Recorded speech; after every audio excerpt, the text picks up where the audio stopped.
Everyone, so welcome back. This is the platform of SP smart hybrid competitive schooling system. बच्चे, आज हम लोग part 12 discuss कर रहे हैं। ये लास्ट पैराग्राफ है क्लास 12th बायोलॉजी के चैप्टर फर्स्ट का, that is sexual reproduction in flowering plant. इसमें हम एनसीईआरटी का पैराग्राफ 58 देख रहे हैं, जिसमें हमने आज देखना है एपोमिक्सिस और पॉलीएम्ब्रियोनी क्या होता है। ठीक है बच्चे, तो बेटा आपने ध्यान देना है कि एपोमिक्सिस क्या होता है। पहले सीधा यहाँ पे आ जाते हैं। Apomixis is a type of asexual reproduction. ठीक है, एसेक्सुअल रिप्रोडक्शन की एक टाइप है एपोमिक्सिस। ठीक है बेटा, जिसमें न मियोसिस होती है और ना ही फर्टिलाइजेशन होती है। और अगर सेक्सुअल रिप्रोडक्शन देखोगे प्लांट के अंदर तो कैसा होता है, उसमें सीड बनेगा, एम्ब्रियो फॉर्म होगा, फर्टिलाइजेशन होगी, जाइगोट बनेगा, एम्ब्रियो बनेगा। जैसे एक एग्जांपल मैं आपको समझा दूं तो क्या आपको समझ आ जाएगा सेक्सुअल रिप्रोडक्शन कैसे होती है प्लांट में। तो ये एग्जांपल हमारे पास क्या कहती है, ये आ गया हमारा एमएमसी। ठीक है बच्चे, इसमें क्या होगी बेटा, मियोसिस होगी, और मियोसिस के बाद क्या बनेगा आपका, मेगास्पोर बनेगा। ठीक है, फिर एम्ब्रियो सैक बनेगा, इस एम्ब्रियो सैक के अंदर आपका एग सेल बनेगा, और इस एग सेल में मेल गैमेट आएगा बेटा, और मेल गैमेट और एग सेल फ्यूज़ होकर क्या बनाएंगे आपका जाइगोट बनाएंगे, और जाइगोट के बाद हमारा एक एम्ब्रियो फॉर्म कर जाएगा। क्लियर है बच्चे? ठीक है, तो ये एक सेक्सुअल रिप्रोडक्शन का process. But apomixis sexual reproduction नहीं है, ये एक एसेक्सुअल रिप्रोडक्शन की टाइप है, जिसका मतलब है कि it means offspring genetically identical to the parent. ठीक है बच्चे, ऑफस्प्रिंग जो होगा बिल्कुल पेरेंट की तरह दिखेगा, लाइक बैक्टीरिया, प्रोटोजुआ, है ना, फंजाई, एल्गी। ठीक है, तो सीड और एम्ब्रियो की फॉर्मेशन होती है फीमेल पेरेंट से, but without fertilisation. No meiosis, no fertilisation. Example आपका सनफ्लावर आ जाएगा, ग्रास, वीट आ जाएगा, एप्पल, पियर्स आ जाएंगे। मतलब प्लांट्स ने अपने अंदर कुछ ऐसे मैकेनिज्म चेंजेस लाई होती हैं जिसकी वजह से क्या होता है, प्लांट्स के अंदर एपोमिक्सिस होती है। तो एपोमिक्सिस के लिए आप कुछ पॉइंट यहाँ पर ऐसे सीखेंगे। देखो क्या होती है बच्चे apomixis. Although seeds in general there are product of fertilisation.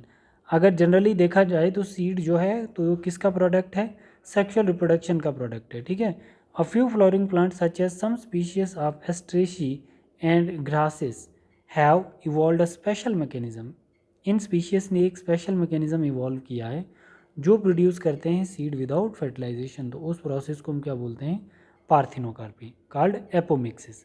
ठीक है, to produce seed without fertilisation is called apomixis.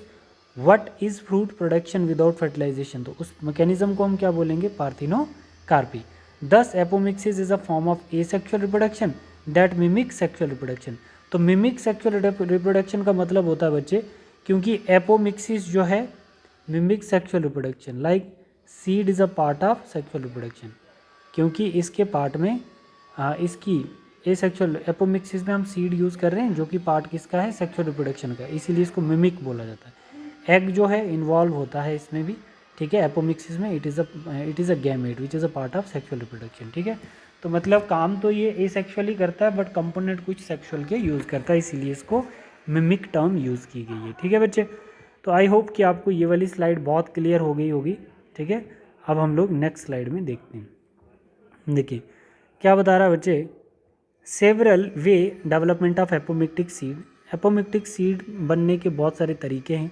In some species diploid egg cells is formed without reduction division. In diploid egg cells is formed without reduction division and develop into embryo without fertilization. ठीक है बच्चे, बिना embryo का formation, बिना fertilisation के, बिना meiosis के। More often as in a many citrus and mango varieties, some of the nuclear cells surrounding the embryo sac start dividing and protrude into the embryo sac and develop into the embryo। अब देखो बच्चे क्या होता है कि कुछ apomictic seed होते हैं जो डायरेक्ट क्या कर देते हैं, न्यूक्लियस से क्या बना देंगे, आपका एम्ब्रियो बना देंगे। ठीक है, जैसे यहाँ पे देखो एम्ब्रियो सेक के बाहर क्या प्रेजेंट है, आपका न्यूक्लियस प्रेजेंट है। अब ये न्यूक्लियस क्या करेगा, इसके अंदर प्रोट्रूड कर देगा। ठीक है, तो क्या कर देगा, ये न्यूक्लियस डायरेक्ट आपका एम्ब्रियो बना देगा।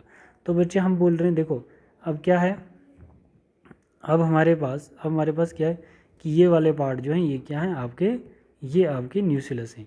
तो अब हर एक न्यूक्लियस जो है बच्चे वो क्या बना रहा है, एम्ब्रियो बना रहा है। तो अब कितने एम्ब्रियो, बहुत ज़्यादा एम्ब्रियो हो जाएंगे, तो मोर देन वन एम्ब्रियो को ही तो हम लोग पॉली एम्ब्रियो नहीं कहते हैं। क्लियर है बेटा, तो न्यूक्लियस से एपोमिक्सिस होकर एम्ब्रियो बनना जिसमें सेक्सुअल रिप्रोडक्शंस की हेल्प ना हो, उसी को हम एपोमिक्सिस कहेंगे। बता रहा है what would be the genetic nature of apomictic embryo, can they called clone, yes. तो एपोमिक्टिक एम्ब्रियो होता कैसा है, एसेक्सुअल रिप्रोडक्शन होती है जिसमें कोई वेरिएशन देखने को नहीं मिलेगी। ठीक है, तो अब इसका लास्ट पार्ट देखते हैं, what is hybrid varieties. Hybrid varieties of several of our food and vegetable crops.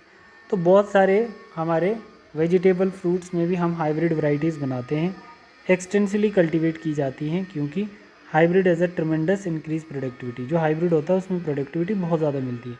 One of the problem of the hybrid is that hybrid seed have been to produce every year. ठीक है, problem ये कि हर साल हमें hybrid बनाना पड़ता है, क्योंकि अगर हम हाइब्रिड को स्टोर कर देंगे, है ना, the plant progeny will segregate and do not maintain hybrid. ठीक है, तो हमारे पास क्या होता है कि जो उसका ऑफस्प्रिंग होता है वो पेरेंट का जितना स्टेबल नहीं होता है। जैसे हमारे पास ये हाइब्रिड है ना बच्चे, ये हाइब्रिड है। ठीक है, तो अब इसकी आगे जब हम प्रोजनी बनाएंगे तो वो इस पेरेंट की जितनी स्टेबल नहीं होती है, इसीलिए हमें फ्रेश सीड चाहिए होता है, हाइब्रिड सीड चाहिए होता है। Production of hybrid seed is costly and hence the post hybrid seed become expensive of the farmer. ठीक है, तो अब हर साल हाइब्रिड बनाना तो कॉस्टली पड़ जाता है। These hybrids are made into apomictic. तो अब इस हाइब्रिड को हम किस तरीके से बनाते हैं, एपोमिक्टिक से चलाते हैं। There is no segregation of character the hybrid progeny.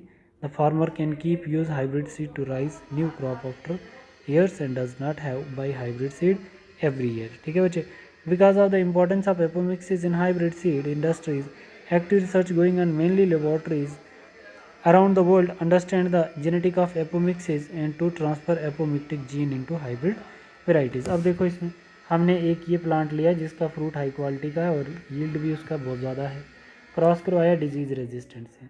तो चलो प्रोडक्टिविटी है तो अब डिजीज़ ना आए इसलिए हमने इसको क्रॉस कराया, हमारा जो हाइब्रिड बन गया ये कैसा हो गया, सुपीरियर हो गया, डिजीज़ रेजिस्टेंट भी और क्वालिटी भी हाई।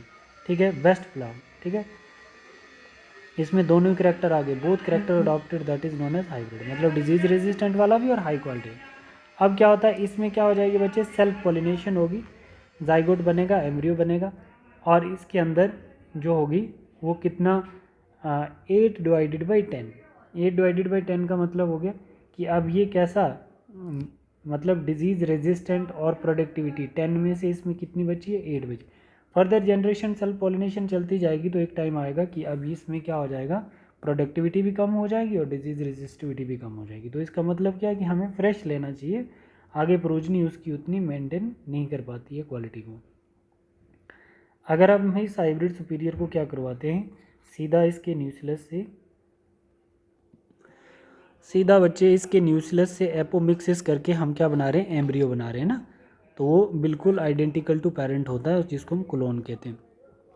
तो ये वाला टेक्निक मोस्ट सक्सेसफुल होता है बच्चे फार्मर्स के लिए, एपोमिक्सिस, क्योंकि ये कॉस्टली भी नहीं है, सीधा 2n से 2n बना लेते हैं हम लोग विदाउट यूजिंग एनी मियोसिस या फर्टिलाइजेशन। ठीक है, 2n से 2n बना देंगे, न्यूक्लियस 2n होगा और सीड भी हमारा 2n होगा। ठीक है, तो इस प्रोसेस को हम क्या कहते हैं, एपोमिक्सिस। ठीक है, अब इसके आप कुछ क्वेश्चन करेंगे बच्चे, सभी क्वेश्चंस आप लोग करेंगे और आप लोगों को इस क्वेश्चन की मैं आपको वीडियो भेज देता हूँ। ठीक है, आप लोग देख लेना। ठीक है बेटा, और ये सब प्रीवियस ईयर क्वेश्चंस हैं, आप लोगों को सॉल्व करने, इसकी मैं अलग वीडियो बना के सेंड कर देता हूँ। ठीक है, थैंक यू क्लास, आपका चैप्टर भी ख़त्म हो गया बच्चे। अब नेक्स्ट वीडियो में हम लोग ह्यूमन रिप्रोडक्शन स्टार्ट करेंगे। Thank you.